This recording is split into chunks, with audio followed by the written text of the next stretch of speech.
bài thom tiệt nó nè ô sầm màu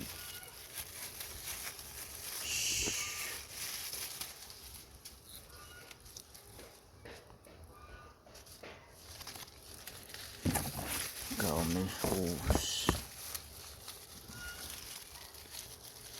ôi mới thom tiệt đây là riêng anh ta thằng nắm về là lùi này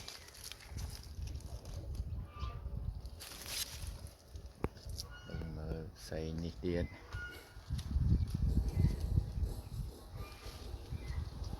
lo mình tan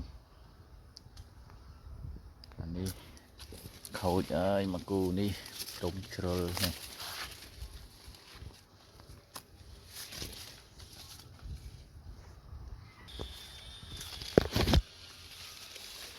này là ó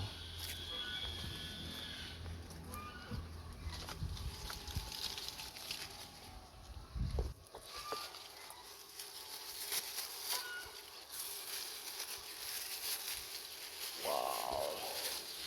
it's so big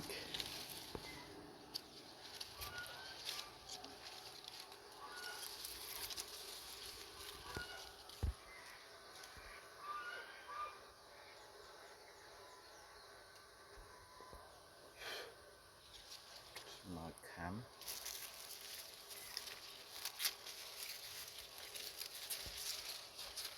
này tiền rồi đặt hai rồi lùi đặt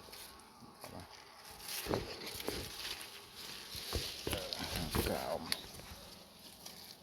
chạm ra và lùi hai này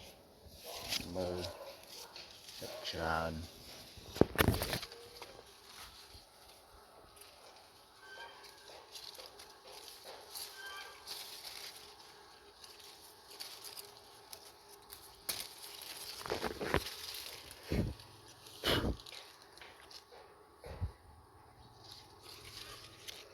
màu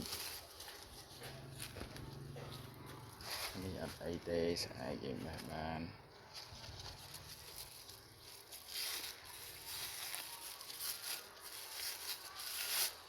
อู้หล่อแมนหล่อแมน